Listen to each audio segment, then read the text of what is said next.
All gameplay footage credited in the description below. Hi YouTube, it's your boy Ratio Man, and if you're new from the Fire Emblem video I did, hi, I'm Ratio Man. Today we're gonna be doing another Fire Emblem video. We're gonna be talking about, in my opinion, the 3 strongest weapons in the series. In my opinion. So when trying to think of the 3 strongest weapons, I was thinking, which ones, do the most damage, obviously, have secondary effects, how useful they are in the game, and I've come up with 3 that I think you guys are going to like. The first Fire Emblem weapon we have is the Buster Sword. It's a sword, and it can bust, and I'm just kidding, guys, it's the Ragnall. The Ragnall is one of the most popular weapons, being wielded by one of the most popular characters in the series, Ike. Design-wise, it's one of the sleekest looking weapons, with its black hilt and golden blade, and the epic looking hilt. It kind of looks like Finn's sword from Adventure Time. Canonically, it is among the most powerful weapons, as it has been blessed by the goddess Ashura, and is then used to kill her in Radiant Dawn. It is also the only weapon in the game that can deal damage to both the Black Knight and an Ashnard. Notice how I said weapon, because Legu's claws don't count. It is given to Ike in Path of Radiance by, well, according to the dialogue, he had it all along after Gawain's death and only uses it now, whereas in Radiant Dawn, Sonaki gives it to him at the start of the Pitfall map. Stat-wise, it has a whopping 18 might, 80% hit, 5% crit, and 1-2 range, very rare for swords, and a weight of 20. It grants Ike defense plus 5 and can negate non-wrath crits. An infinite use, 2-range weapon with plus 5 defense and Iron Rune built in? Do I even need to explain how this is broken?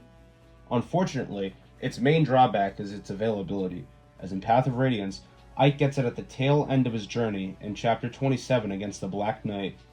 It had to be infinite use, given it is the only way for the player to kill Ashnard, but still, it is very rare for weapons to be unbreakable. No, not you guys, you don't count.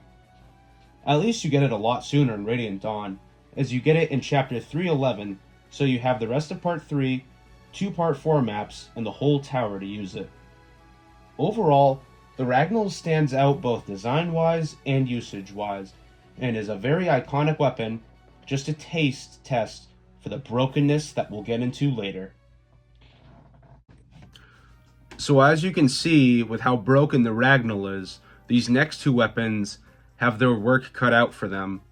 What could possibly top an infinite use 1-2 range weapon with secondary effects? Another 1-2 range weapon with secondary effects, but is breakable. I'm talking, of course, about the Binding Blade. The Binding Blade is the only weapon on this list to have a game named after it. At face value, it is very comparable to the Ragnall, but let's get into how it's better. The Binding Blade is another 18 might weapon, but has 95% hit, 10% crit, 1-2 range, and only 8 weight. These are just the sword's stats, as it also grants Roy defense and resistance plus 5, super effective damage against Manicheets, and can be used to heal 30 HP. This sounds like an amazing weapon. How is it not the best? Well, there's a catch. Similarly, depending on the ending you get, you are able to use the Binding Blade for either 1 or 4 chapters. If you get the bad ending, you only have it for Chapter 22. However, it is still an amazing weapon. This then leads into its next and even bigger drawback, its uses. Unlike the Ragnall, the Binding Blade, much like other legendary weapons in the game, only have a measly 20 uses. On top of this, when using the sword to heal Roy, it also takes a use. Given that all the legendary weapons have 20 uses, despite the fact that FE4 and 5's holy weapons each had 50, it is very hard to use and that the player must conserve its uses. Overall, despite the usage drawback, the Binding Blade is still more powerful than the Ragnall, given its plethora of secondary effects and just how cool it looks. Okay, so far we have one sword that's been blessed by a god and can break through holy, blessed armor, and another sword that's made out of fire that can protect its user and destroy anything in its path. What sword could top it? What if I told you it's not a sword? It's a book. Just not this book. I, of course, am talking about the Book of Naga. Just pretend that it's the Book of Naga. Alright, let's get into it. 2 legendary swords and a book.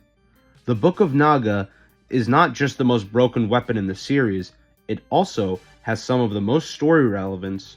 Without Seliph killing Manfroy and saving Julia, there would have been no way for the Crusaders to defeat Julius. So, what makes this book more powerful than these legendary blades? If you haven't played FE4, you're in for a treat.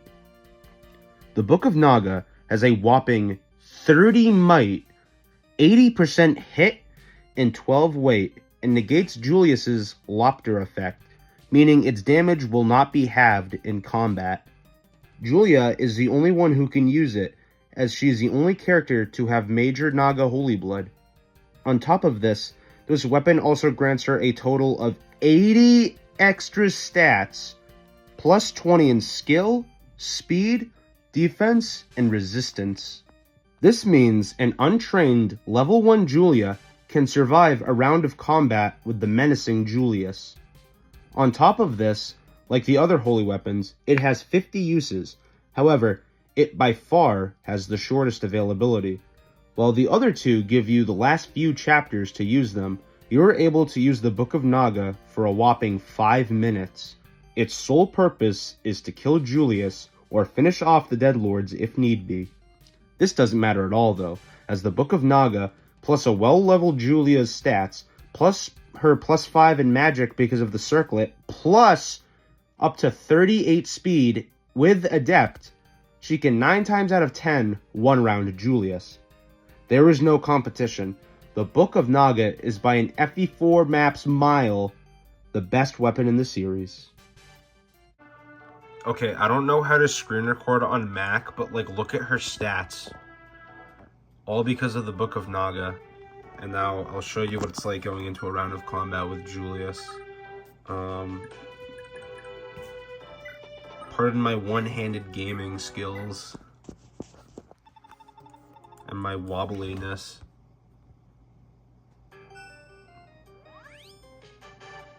I should have just gotten the tripod. You guys don't care, hopefully. I mean, like, 30 damage per, but she only has 67 accuracy. Like, look at her defense stat. It doesn't matter. And she doubled because of Adept.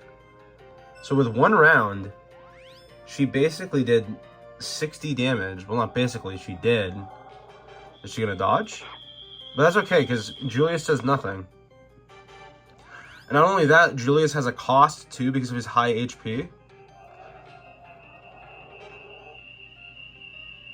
Okay, he dodged. That's fine.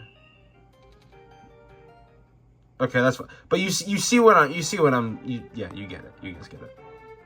So with that being said, we have our list of, once again, in my opinion, the 3 most broken Fire Emblem weapons being the Ragnall, the Binding Blade, and the Book of Naga. So, thank you all so much for watching. I appreciate you taking time out of your day to watch my video. Please be sure to subscribe if you'd be so kind, and to also thumbs up the video. Let me know what you guys think down in the comments below, whether or not you agree with me or if you think I'm an idiot.